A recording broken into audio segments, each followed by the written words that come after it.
Bien, seguimos con el programa previsto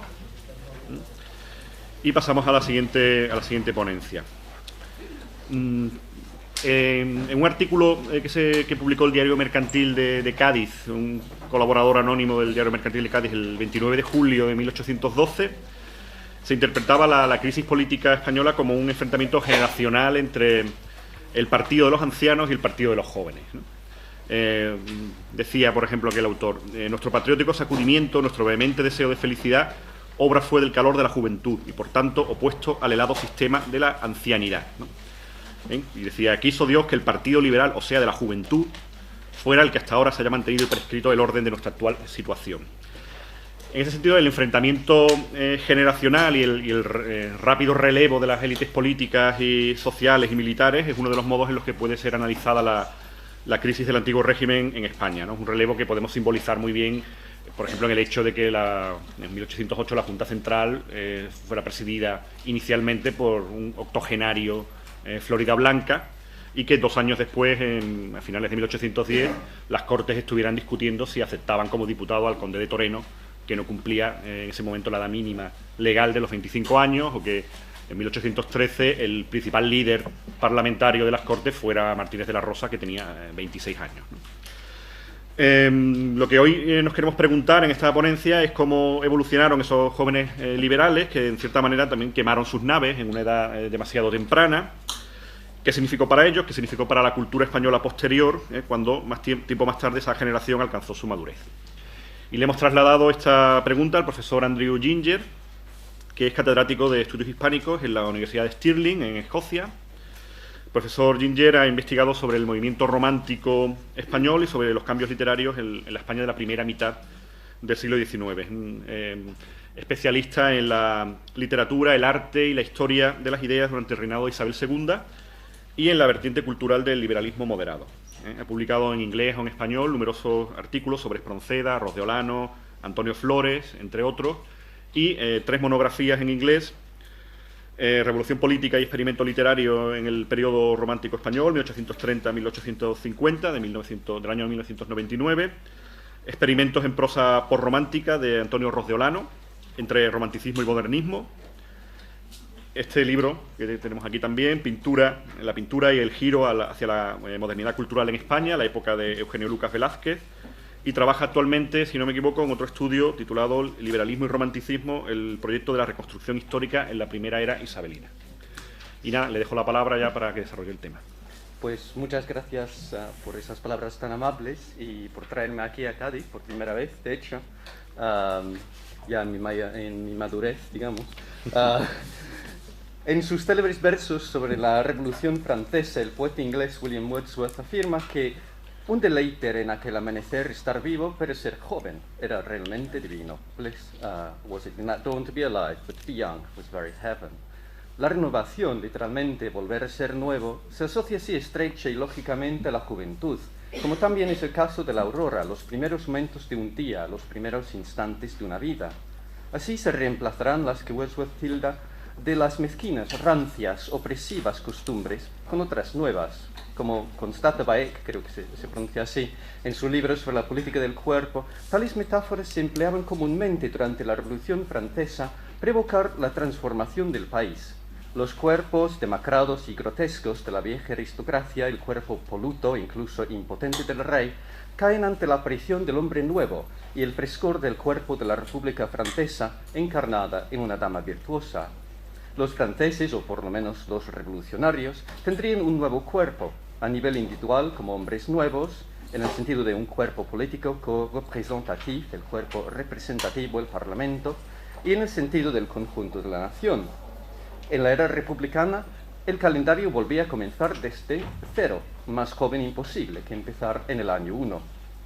Como indica Baek, la metáfora del cuerpo y de la edad del cuerpo entrelaza distintos tipos de escritos, literarios, políticos, autobiográficos, puesto que la palabra cuerpo se empleaba literal y metafóricamente en distintos contextos, pero contextos entrelazados, y así que la tensión entre la juventud y la senectud o la madurez llegó a caracterizar gran parte de los debates revolucionarios y posrevolucionarios. Semejante constelación de metáforas se aplicaba también a la Revolución Española y a las Cortes de Cádiz, y también a la subsiguiente Constitución de 12, como también posteriormente las revoluciones que más tarde se hacían eco de aquellos primeros experimentos revolucionarios.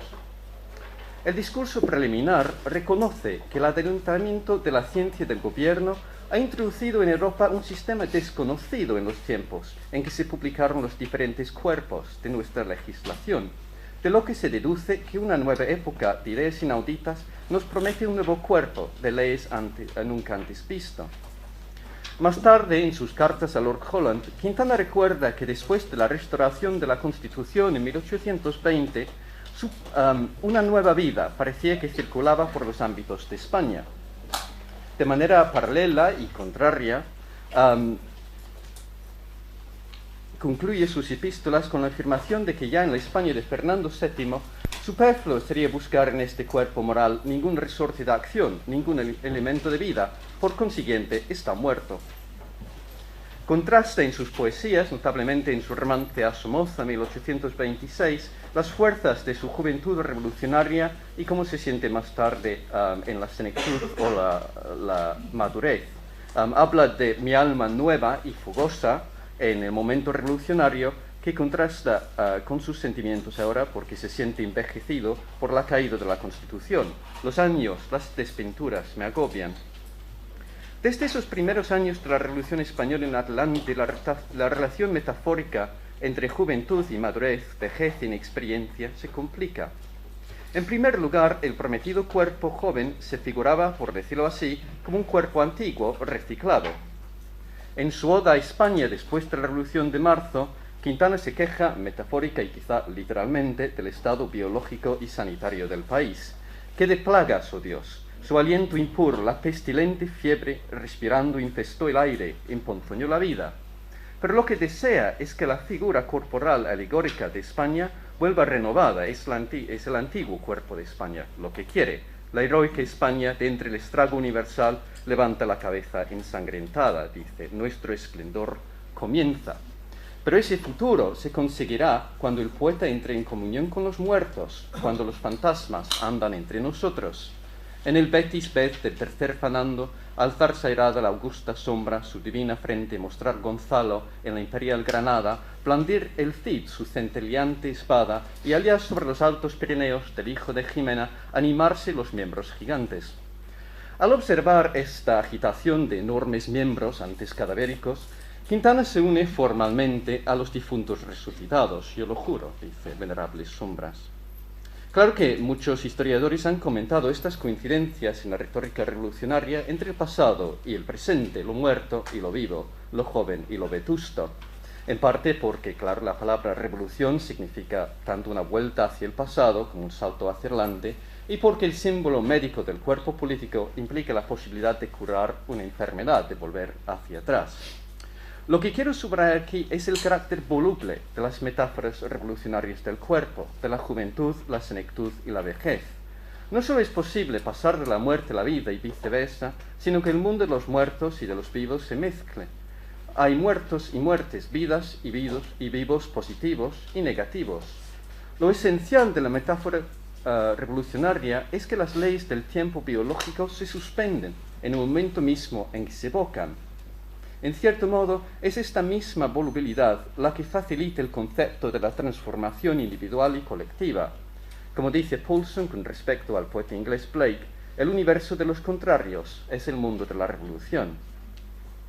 Desde el principio, muchos liberales españoles buscan un equilibrio y encuentran una tensión entre el renacimiento de un cuerpo político joven y el valor de lo maduro, lo envejecido por el tiempo.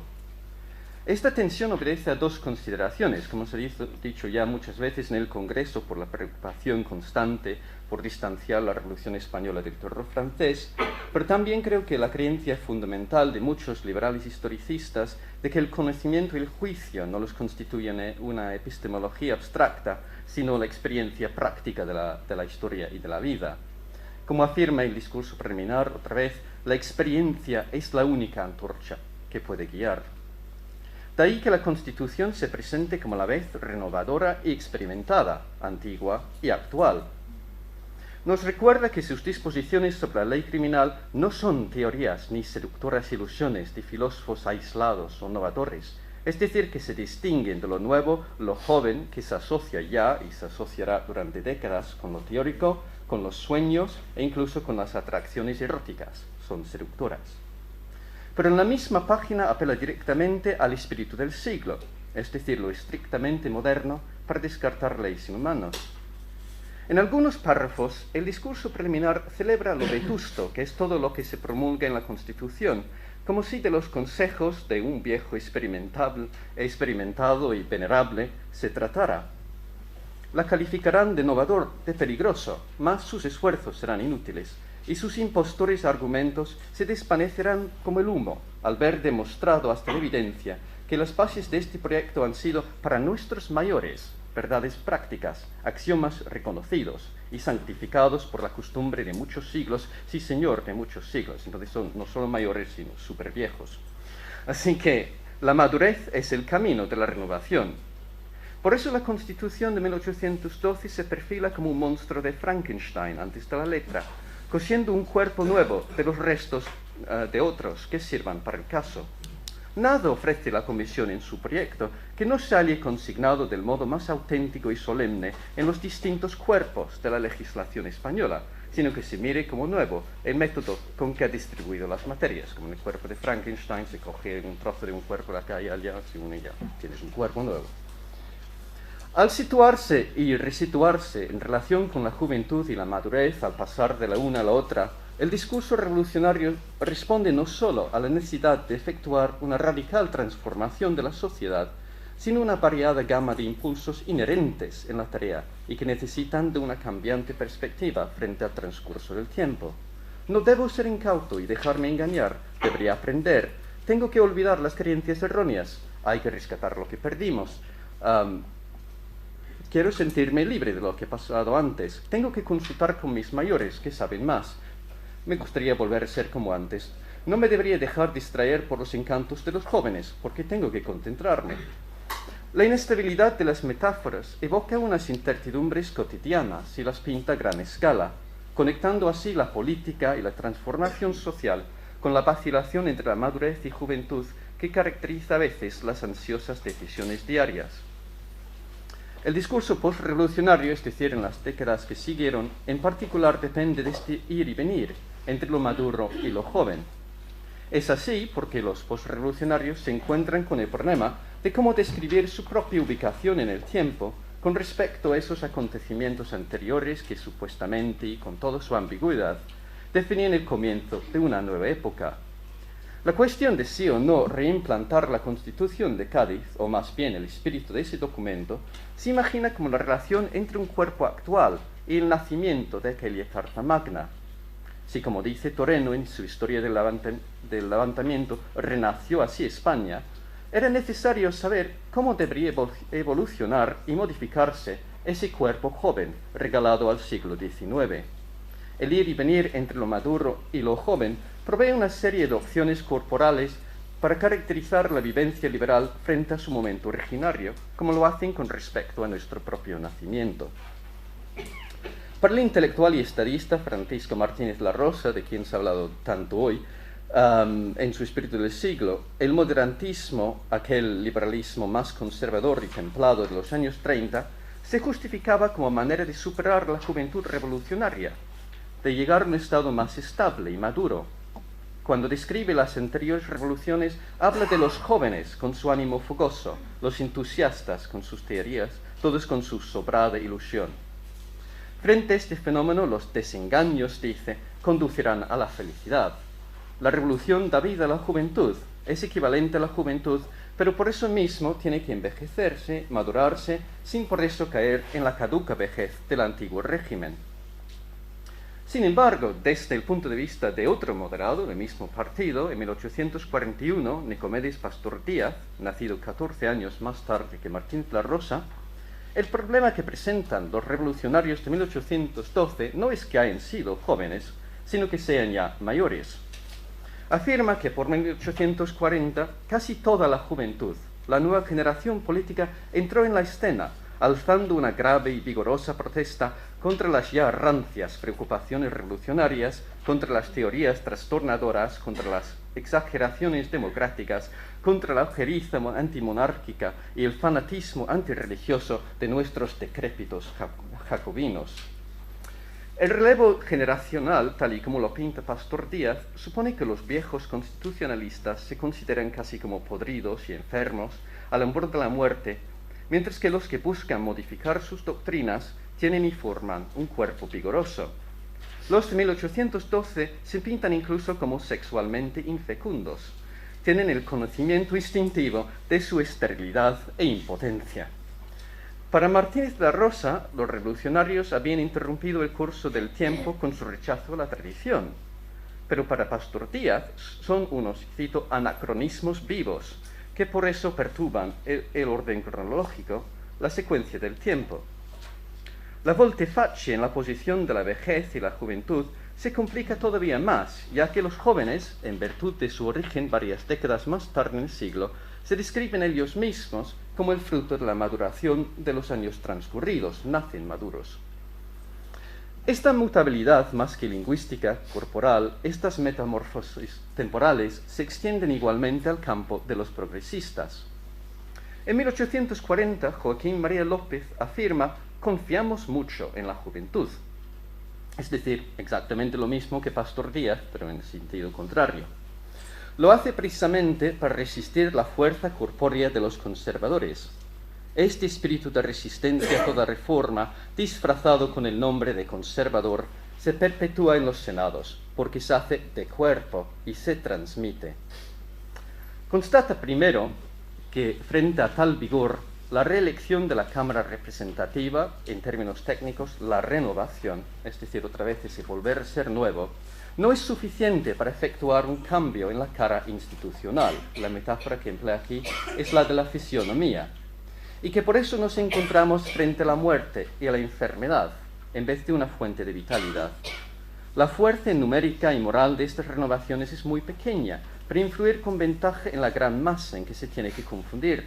No puede, por lo tanto, cambiar su fisionomía. Tiene, por lo tanto, que amoldarse a sus hábitos y a sus opiniones. Sucede lo que con arroyo puro y cristalino que va a morir en un estanque cenagoso, que bien pronto toma el color y fetidez de sus aguas. Pero luego, simultáneamente, López presenta esta lección como fruto de la amarga y dura experiencia, en palabras que se asemejan a las que los moderados asocian con la madurez. Y después de tantos años de experiencia y de amargos desengaños, todavía dudamos y disputamos si han de conservarse y restringirse los privilegios funestos y depresivos de la aristocracia. Entonces hay que ser maduro para confiar en la juventud y volver las fuentes vitales para renovar la fisionomía. Frente a tal embrollo y confusión de edades y niveles de experiencia, es razonable preguntarse algo quizá más fundamental: ¿por qué tanta obsesión con la juventud y la madurez? Claro, es fácil señalar, como hice al principio, la analogía entre juventud y un nuevo comienzo. Pero hay más.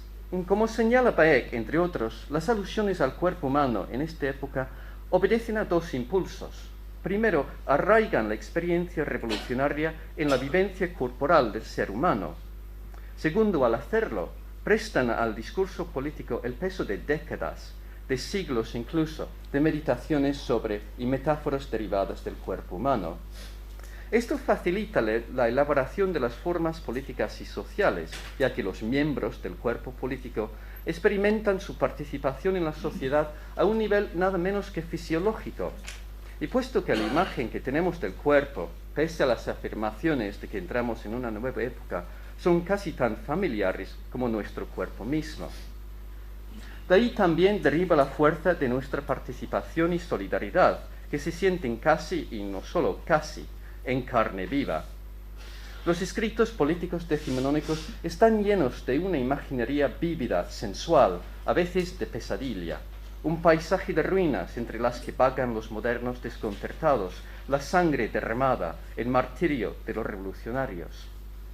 Como ha indicado Jensen con respecto a la retórica postrevolucionaria francesa, se trata de crear una mímesis social, una manera de verse uno reflejado en las imágenes a veces dolorosas de sus semejantes. Al principio de su ensayo, de 1830 a 1836, Lara adopta la metáfora del renacer de España, describiendo la tarea como el espectáculo de un parto laborioso y difícil. Pastor Díaz, en su artículo El movimiento literario en España 1837, afirma otra vez que una generación naciente de literatos se eleva, una generación decrépita de políticos se hunde.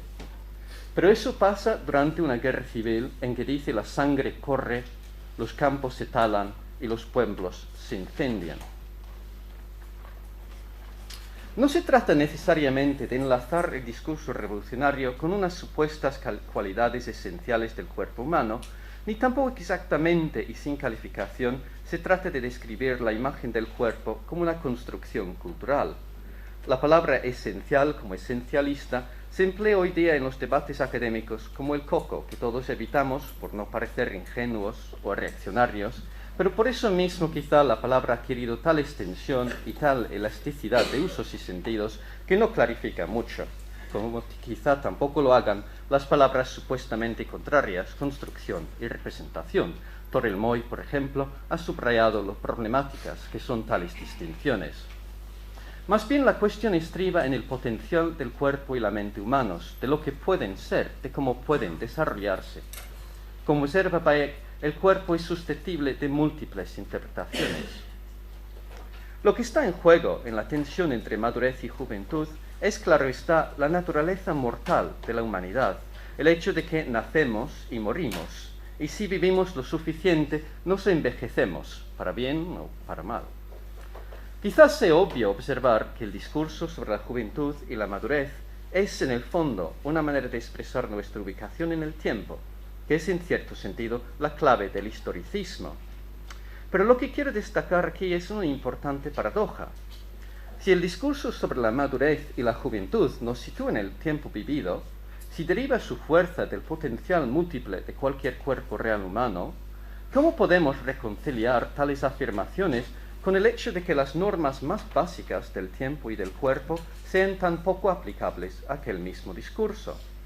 En el mundo discursivo que hemos descrito, los viejos rejuvenecen, los jóvenes son maduros, los viejos jóvenes. Morir es morir del todo, pero también es volver a nacer. Hay que escaparse de la muerte y también abrazar a los muertos.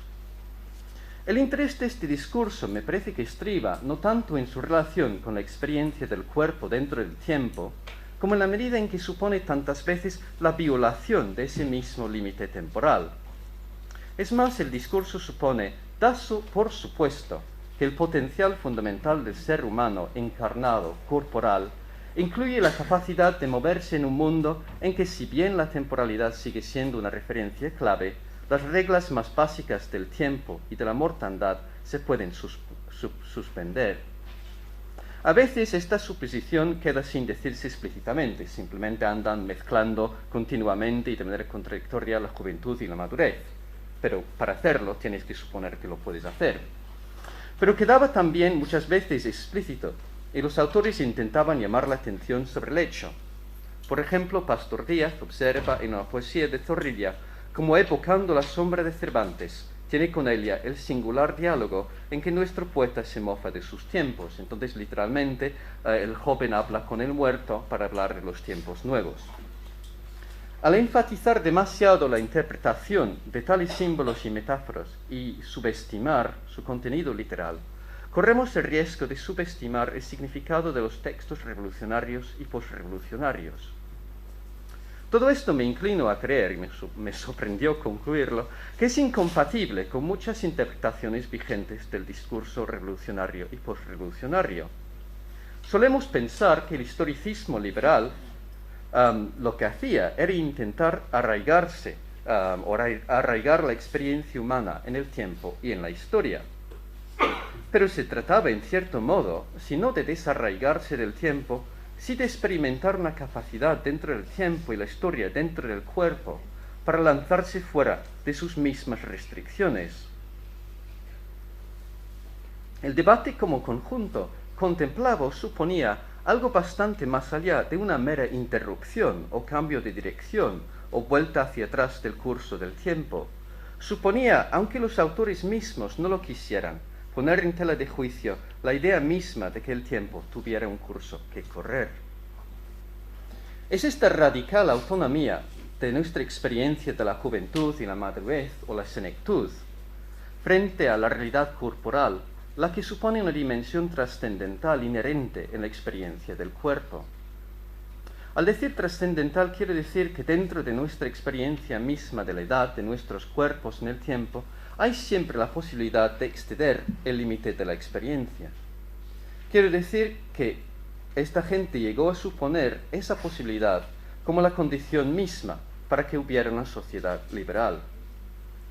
El sociólogo Jeffrey Alexander, en su reciente libro The Civil Sphere, la esfera civil, de 2006, afirma que las sociedades libres modernas están constituidas en relación con un horizonte de ideales cívicos utópicos, una serie de valores y principios que hemos construido culturalmente y que todos o casi todos reconocen, aunque discrepen con respecto a su significado.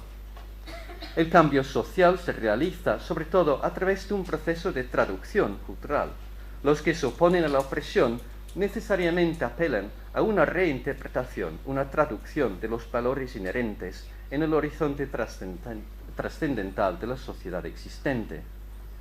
En ese sentido, creo que implícitamente se está oponiendo a bastantes teóricos de la traducción cultural y social, quienes suelen enfatizar más bien la divergencia, el cambio de sentido, quizá la imposibilidad de la traducción de un concepto. Para Alexander, la traducción cultural mediante el horizonte trascendental de la sociedad facilita más bien la convergencia y la solidaridad sin mengua de la pluralidad. Es la base misma del debate social. Es quizá difícil demostrar si Alexander tiene razón al afirmar que debajo del siempre cambiante horizonte de valores modernos hay una subyacente unidad de principios traducibles. Yo personalmente lo dudo.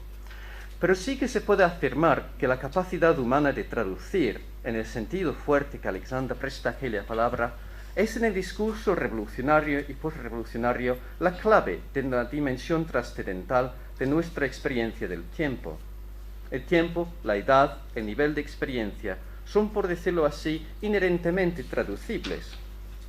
Lo vemos claramente cuando yuxtaponemos la edad cronológica de los pensadores liberales y las afirmaciones que ellos mismos hacen sobre la juventud y la madurez y la vejez.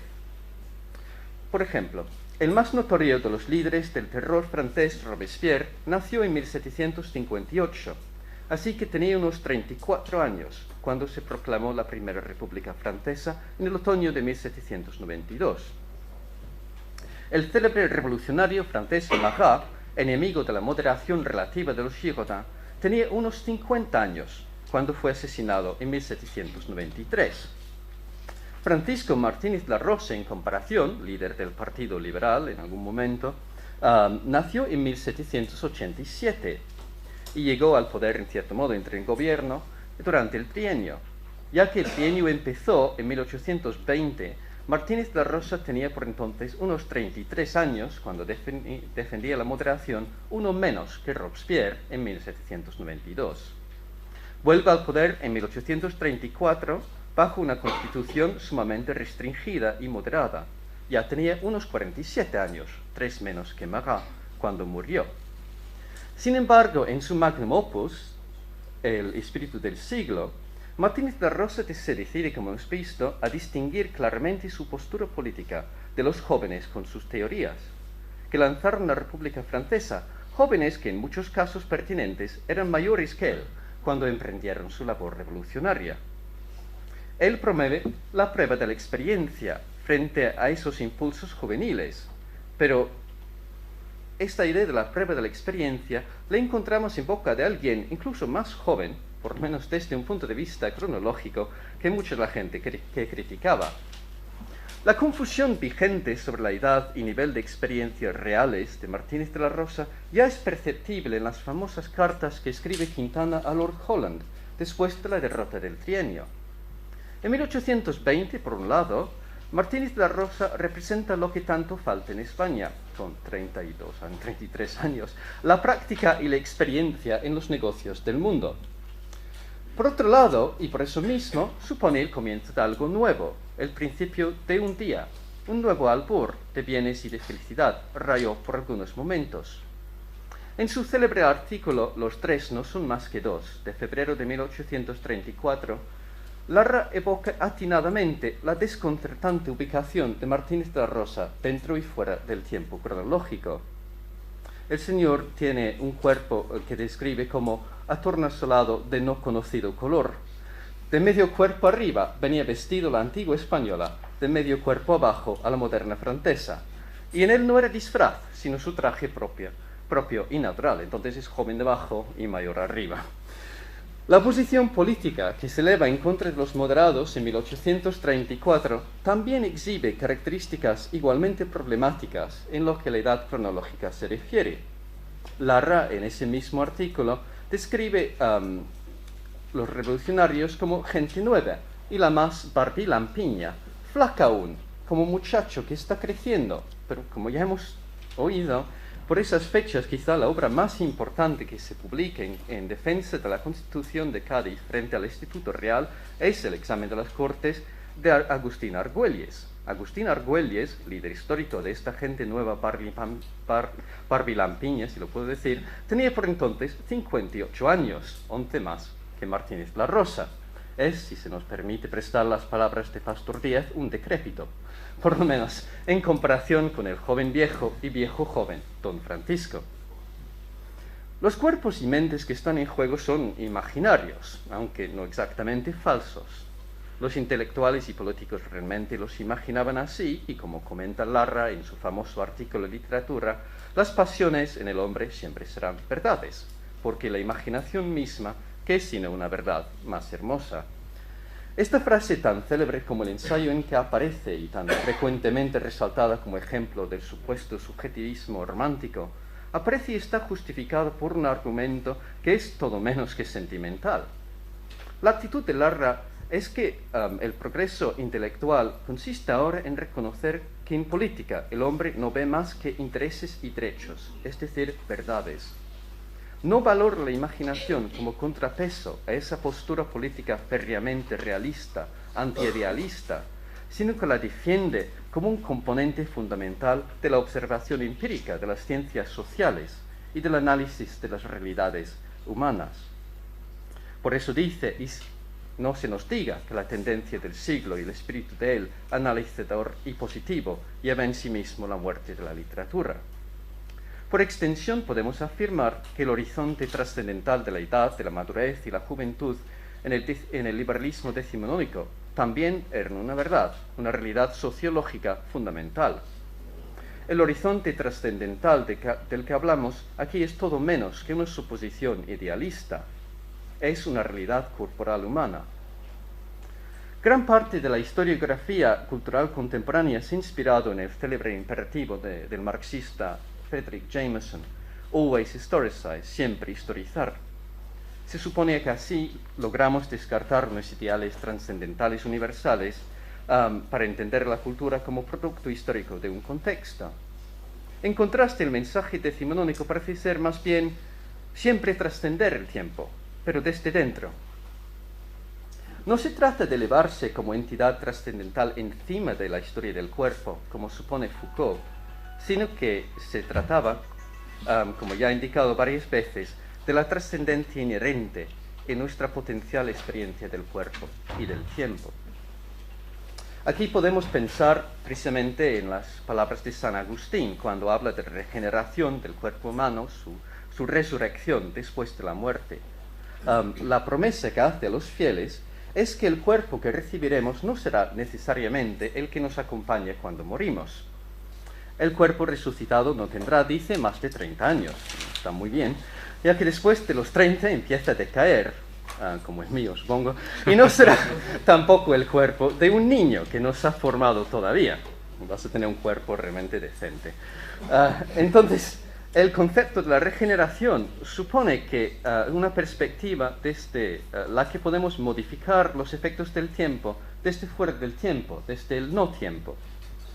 Aquel personaje cronológicamente ambiguo, Martínez de la Rosa, es un ejemplo clave también de la relación íntima entre lo que podríamos denominar el tiempo y el no tiempo.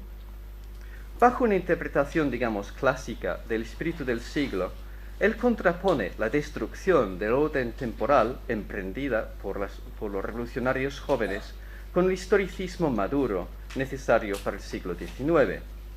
Describe los revolucionarios franceses como un pueblo que reniega de lo pasado, que no cree en lo presente, que tiene escasa fe en lo porvenir, es decir, que existen fuera del tiempo. Tal descripción corresponde, por ejemplo, con el análisis más reciente de Poulsen, quien ve en el espíritu revolucionario una ruptura de la cronología. En contraste, supuestamente, Martínez de la Rosa propone una historiografía dialéctica, inspirada en Guizot, entre otros, y basada en la lucha de intereses reales, manifestados como principios históricos, las clases medias, el antiguo régimen. Pero esta dialéctica historicista encierra una paradoja. Hay que mediar entre los revolucionarios y los reaccionarios, es decir, entre la tradición establecida, el pasado, y la interrupción del tiempo. Es decir, que la dialéctica se realiza no solo o no tanto entre distintas fuerzas históricas, sino más bien entre la experiencia del tiempo y una vivencia más allá del tiempo mismo. La síntesis deseada se encontrará también más allá de la distinción entre el tiempo y el no tiempo, en una transfiguración del cuerpo político, de momento enfermo, afligido de dolor. Si, como señala Larra, la literatura es la realidad y el hecho social de la imaginación, no es de sorprender que allí, en la literatura, se encuentre quizá más abiertamente tal transfiguración corporal. En su artículo del movimiento literario, Pastor Díaz afirma textualmente que la literatura es y será el bálsamo celestial que la providencia derrama sobre las sociedades moribundas e infestadas para cicatrizar sus heridas, para purificar la sangre de sus venas. El filósofo estadounidense John Dewey definió la estética de manera bastante concisa como nuestra capacidad de experimentar la experiencia, de sentir el hecho de que sentimos. O como afirma Ildefonso Ovejas, el teórico quizá más interesante y menos valorado, incluso no conocido, de la época romántica en España, la tarea de la literatura es hacer sentir, ya que los afectos no podemos enseñarlos especulativamente, solo infundirlos por intuición. Si es así, la creatividad, la literatura nos llevan a la dimensión trascendental de nuestra experiencia corporal, la realidad que ésta necesariamente supone, pero que no puede expresar directamente por serle constitutiva. Como dice Ovejas, la lima no puede limarse a sí misma. Y como comenta, la literatura emana de algo más allá de nuestra experiencia del tiempo, pero que sigue implícita en ella. Driese habla de ese centro único y absoluto de la vida, ese misterio, y afirma que Driese que el hombre marcha arrojado desde un punto que le es desconocido, desde el cual principia, pero que la vida misma no puede comprender. Nos encontramos en un nexo entre el tiempo y el no tiempo, y lógicamente la literatura nos hará sentir la trascendencia inherente en el cuerpo y el tiempo, ya que ese sentimiento es lo que supone el discurso posrevolucionario. Sentir como es sentir, la experiencia posrevolucionaria es sentir la capacidad de trascender la madurez y la juventud. De ahí creo una tendencia marcada en la literatura de los años 30 y 40, y así me voy alejando del pensamiento político como tal, entre el movimiento literario, como dice Pastor Díaz, y que podríamos llamar la inestabilidad temporal de la juventud. Un ejemplo claro es el personaje Adán en El Diablo Mundo de Espronceda. Mediante una experiencia sexual nocturna, un viejo se encuentra transformado en un cuerpo joven. La visión femenina que le transforma es claramente la Dama de la Muerte, quien aquí paradójicamente termina por regalar la vida. Para siempre duerme en paz, dice, pero al final del encuentro con ella, el viejo siente volver los juveniles bríos. La muerte se presenta simultáneamente como madre amorosa, es decir, la que da luz a un niño, y también como una virgen, lo que es difícil, ¿no? Y una virgen que describe como la virgen misteriosa de los últimos amores, que no sé exactamente qué es, una virgen asociada con la experiencia sexual, la inexperiencia experimentada, una amante nueva intacta para el momento cuando la vida sexual termina. La muerte que simultáneamente incapacita el cuerpo del viejo, dejándole yerto e inmóvil, infunde una intensa, animadora sensualidad, se supone que un orgasmo. Sus labios besa con mortal anhelo, cariñosa la pálida visión. Por su cuerpo un deleite serpiaba. Al oír al nuevo y completamente desnudo Adán, antes de verle, el personaje don Pablo, propietario de la casa, señala también otra tensión marcada en el poema entre el estado caduco del viejo y la extremada juventud del nuevo cuerpo. Parece bien que un viejo, que ya tiene más años que un palmar, hecho un orate, arme él solo más ruido que 100 chiquillos juntos. Pero la mayor paradoja del diablo mundo no es que como Fausto, Adán tenga que ser perpetuamente joven y vivir hasta la saciedad, sino que su vida permanentemente joven se asocia directamente con el significado del transcurso del tiempo. Tú los siglos hollarás, y los siglos girarán en perpetuo movimiento, las naciones morirán, y se escuchará tu acento en los siglos que vendrán. A través del cuerpo joven de Adán, experimentaremos la historia precisamente como el nexo entre el tiempo y el no tiempo. Adán, en cierto sentido, madurará, porque pasará por toda la historia, y en cierto sentido, nunca madurará.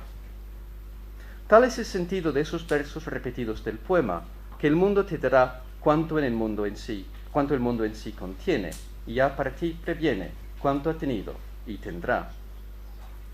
Las poesías mal conocidas de Ovejas se suelen enfocar también en la experiencia misteriosa de aquel nexo entre lo temporal y lo atemporal a través de los cuerpos jóvenes de los protagonistas, quienes atraviesan un paisaje libre de las normas físicas y lleno de paradojas, como en un sueño enigmático.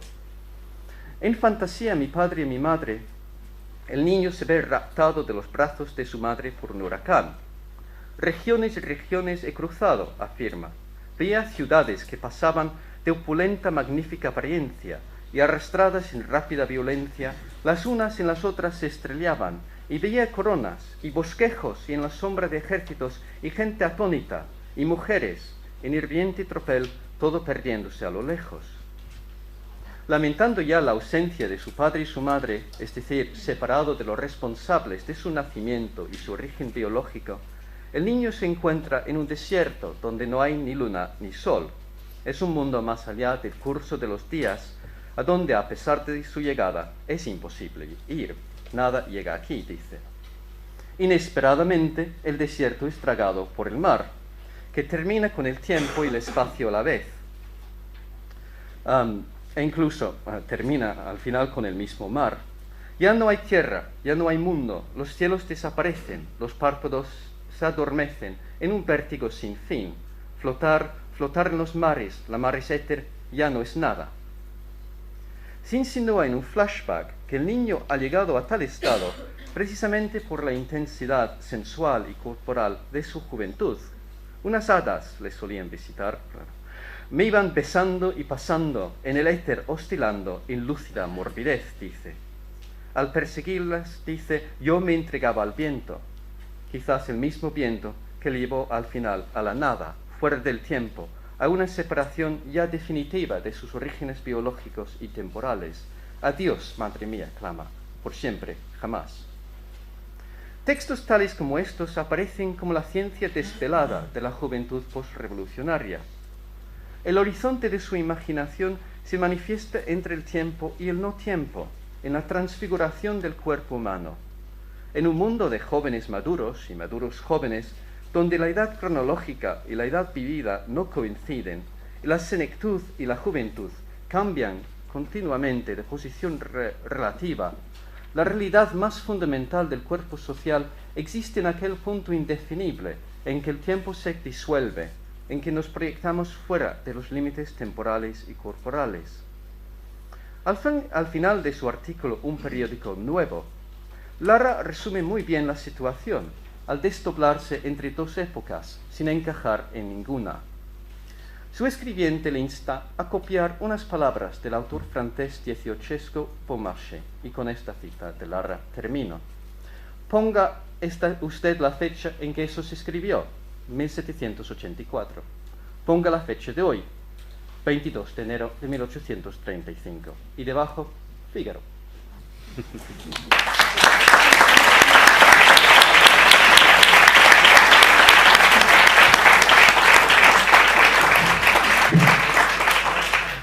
Pues muchísimas gracias, Andrew, y abrimos, como siempre, un turno de preguntas, comentarios para jóvenes y viejos.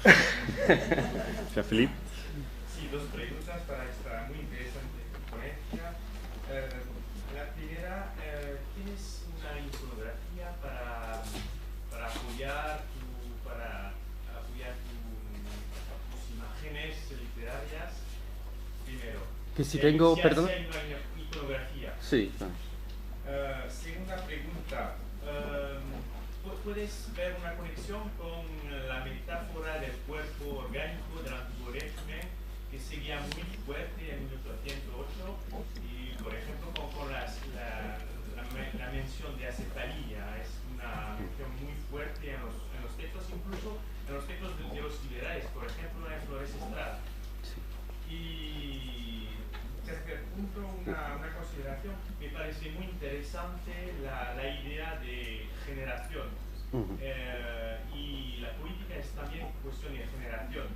Y a mi modo de pienso que hay una nueva generación que llega al poder, no durante el trienio, pero más bien durante los años 30.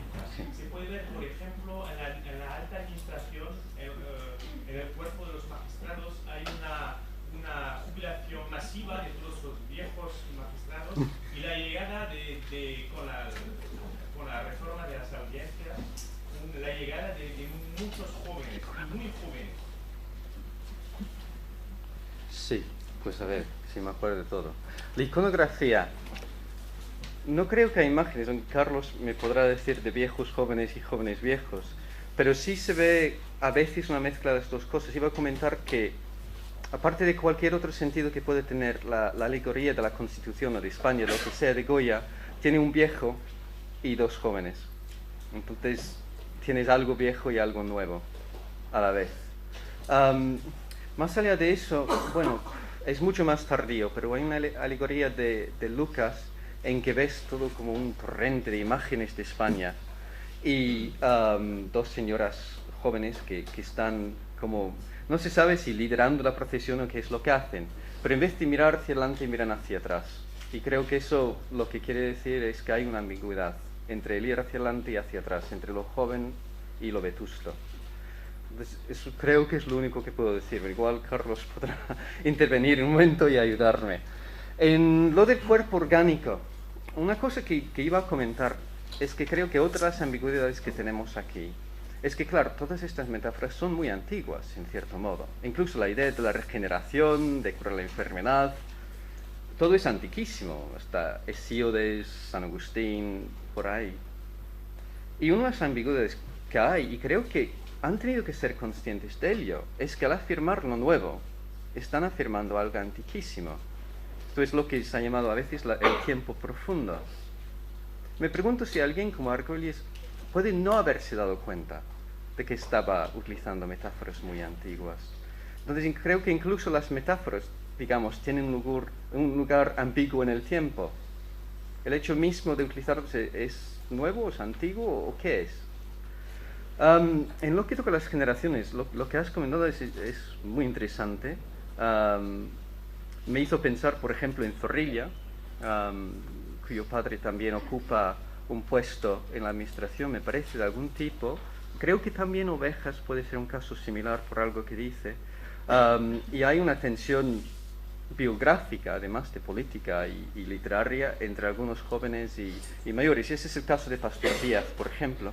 Y creo que él, por eso precisamente, quiere decir que esos son unos políticos decrépitos. La guerra civil es por culpa de los decrépitos, no tiene nada que ver con nosotros. Nosotros vamos a montar algo nuevo. Lo que no sabía es eso de que realmente había tal renovación de la administración y que literalmente van a instalar los jóvenes que se declaran como maduros, claro, simultáneamente.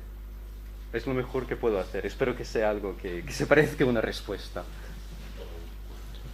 Bueno, si tú quieres hablar primero. Por ya que me has mencionado, pues solo quería decir una vez más que ese cuadro supuestamente de la Constitución de Goya entre el tiempo y la historia, pues parece que no es la Constitución, que ese cuadro está pintado antes de 1808, que pertenece a una biblioteca, en fin, hemos hablado muchas veces en estos foros, ¿no? Y yo, desde luego, creo que las imágenes alegóricas de España liberales son jóvenes. Yo voy a poner una después y lo hablábamos ayer. Yo creo que frente a la imagen de matrona imperturbable, ajena al cuerpo, es decir, es un personaje que ni siente ni padece, para entendernos en términos vulgares, la imagen liberal está sufriendo. Yo voy a poner uno y luego lo comentaré, precisamente es un cuerpo vivo, es un cuerpo que siente, que participa, que tiene actividad, ¿no? Un poco como los franceses, ¿no? Eso es lo que sí puedo decir. Y luego hay otra cosa que se sale un poco de esto, pero que he pensado siempre, y a mí me dio una vez por analizar cuál era la edad en la que los artistas del 19 se consagraban. Y todos son jovencísimos. Es decir, eso rompe con esa idea de la vanguardia de los expresionistas alemanes y de los futuristas, del modernismo. Es decir, los jóvenes sustituyamos a los viejos, pero si eran siempre jóvenes. Es decir, que todo el discurso artístico del 19 está pintado. O sea, Pradilla gana con Juana la Loca, que imaginamos que es una cosa viejísima, con 20 y pocos años. O sea, todos tenían 20 y pocos años y luego seguían viviendo. Pero lo que, digamos, el discurso historiográfico del arte del 19 está hecho por personas que eran jovencísimas. Y después inventaron algo que aquellos eran viejos, cuando lo hicieron no eran nada viejos. Y me ha dado que pensar, estaba escuchando y yo estaba, claro, como siempre uno hace, aplicando así. O sea, que realmente esa imagen que tenemos de que todo ese discurso es antiguo, a lo mejor se lo inventaron después, porque realmente eran muy jóvenes cuando producían las cosas, ¿no? Cuando los hitos, ¿no? del discurso, ¿no? Pero bueno, perdón por esto. No, es verdad, se va repitiendo la idea en la historiografía. Si nosotros somos jóvenes, entonces ellos han tenido que ser viejos, ¿no? Entonces van cambiando de papel, pero claro, como dices, que Fortuny y Rosales, para dar ejemplos claros, se mueven tan jóvenes que si no se hubieran consagrado... Esos nunca fueron viejos. Sí, nunca tuvieron oportunidad. Pero no se cuenta así, la historia no se cuenta así. No, para nada. En lo de los cuadros es curioso, yo creo que igual hay una diferencia, no lo había pensado, una diferencia entre lo que pasa en la literatura y en los escritos políticos y lo que vemos en los cuadros, porque sí, normalmente las figuras alegóricas son jóvenes. Lo único que puedo pensar, bueno, no es realmente una modificación ese argumento, pero claro, en los cuadros de historia, los cuerpos del Cid, por ejemplo, tienen que ser cuerpos jóvenes, aunque son cuerpos de muertos, pero de repente creo que estoy un poco forzando el argumento. Igual tiene que haber una razón por la que van por caminos tan divergentes. ¿No ves un viejo entregando la Constitución, por ejemplo? No creo. No, todos son doncellas jóvenes. Sí. Se mueren, eso sí, como comentamos antes, ¿no? Se mueren. Javier. Sí, gracias. Bueno, serían muchas cosas, pero porque ha sido la verdad bastante rica, pero en referencia o con referencia a la cuestión de la antigüedad de las metáforas. Y efectivamente lo llamativo, por lo menos desde mi punto de vista, es la historicidad de esas metáforas, cómo esas metáforas permanecen, lo cual da índice de la fuerza expresiva que tienen y movilizadora, pero cómo van siendo utilizadas en distintos contextos. Esto me recordaba en lo de la revolución, cuando Marx en 18 Brumario dice: la revolución siempre gusta de vestirse con ropajes antiguos, ¿no? Yo creo que es muy elocuente esa feminización también de la revolución, ¿no? Ayer la compañera mencionaba la unidad de medida de la legua como unidad de medida que relacionaba el espacio y el tiempo, y cómo el sistema métrico decimal viene a romper ese paradigma. Obviamente, creo que a la base de su intervención está la idea revolucionaria de una historia y un espacio absolutos disponibles. Por eso puede haber un espacio descargado de experiencia, una historia descargada de experiencia, una historia que sea, al modo a priorístico, un lugar de la imaginación también. Un lugar que sea a veces puro futuro, pero claro, el futuro no puede ser nunca puro, ¿no? Esa relación que rompe la idea natural, la distinción entre tiempo natural y tiempo cronológico, como la historia ya no puede ser solamente cronología, sino la historia tiene una lógica interna que puede ser descubrible y planificable, por lo tanto, ¿no? A mí me ha llamado mucho la atención cómo los revolucionarios pueden articular esto, ¿no? E incluso la propia idea de la circularidad agustiniana. Sí. Claro, esa circularidad es clausurada desde fuera en Agustín.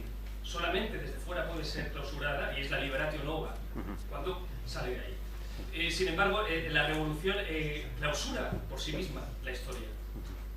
Entonces, sí. Intentaré responder, sí.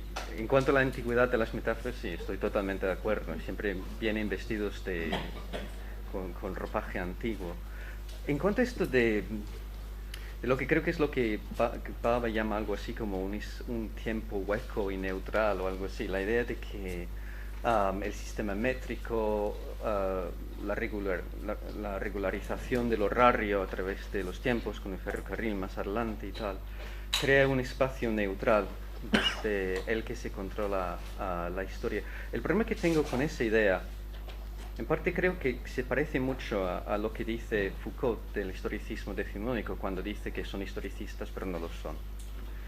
Y no sé si tiene razón, porque no estoy completamente convencido de que al imponer la regularización del horario o introducir el sistema métrico, realmente cambias tan radicalmente la experiencia humana. Yo creo que sigue siendo el caso de que nosotros hacemos esa mezcla de juventud y madurez, en parte simplemente porque tenemos distintas maneras de vivir el tiempo. Entonces a veces nos importa que son las 10, a veces nos importa que tenemos hambre, a veces lo que importa es que me miro en el espejo y me siento viejo, me miro en el espejo y me siento joven. Mi edad cronológica no importa tanto. Entonces no sé hasta qué punto realmente se realiza ese cambio que se ha dicho que se realiza.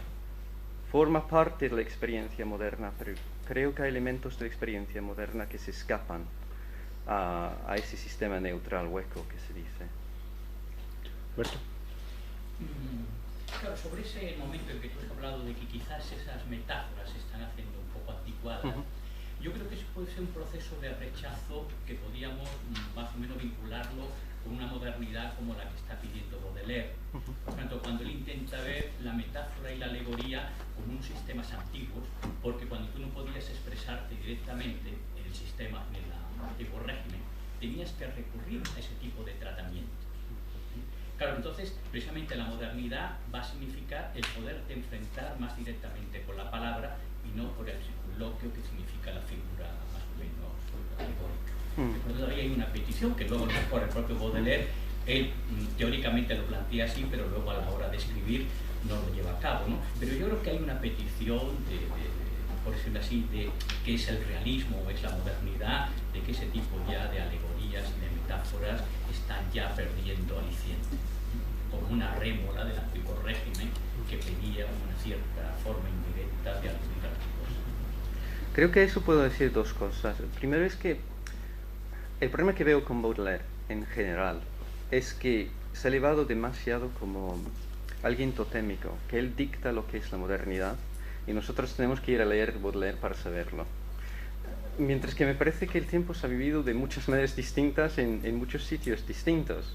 Y ese referente constante de básicamente unos pocos parisinos distorsiona la historia cultural, en cierto modo. Pero dejando eso a un lado, la postura de Baudelaire es como casi clásicamente ambigua. Por un lado, sí, el momento es el momento efímero, el momento que ves ahora mismo, en que ves el balcón y pasas por delante del balcón, como en el caso de Manet.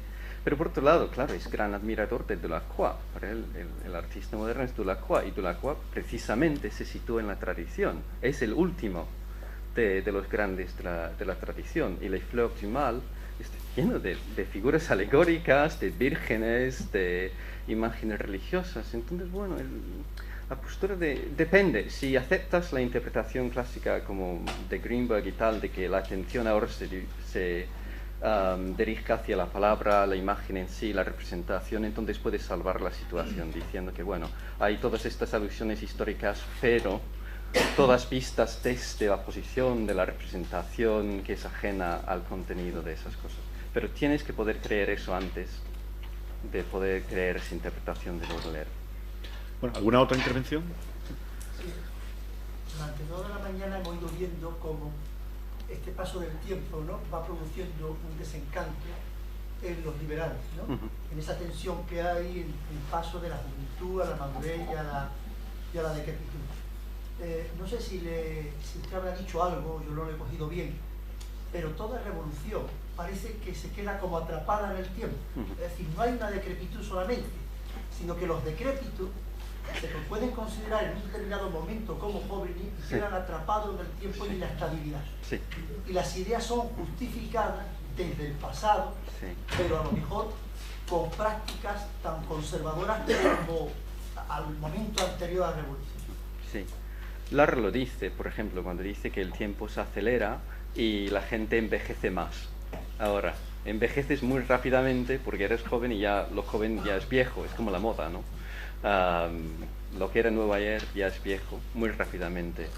Por otro lado, sin embargo, aunque se habla siempre de esa trayectoria, hay otra gente que si no camina en sentido inverso, no hace eso exactamente, como Argüelles, por ejemplo, que siempre está intentando justificar su juventud como prudente, también es una juventud experimentada, y otra gente, claro, como López, Palestino quizá, que están intentando reivindicar la idea de una juventud que se renueva constantemente.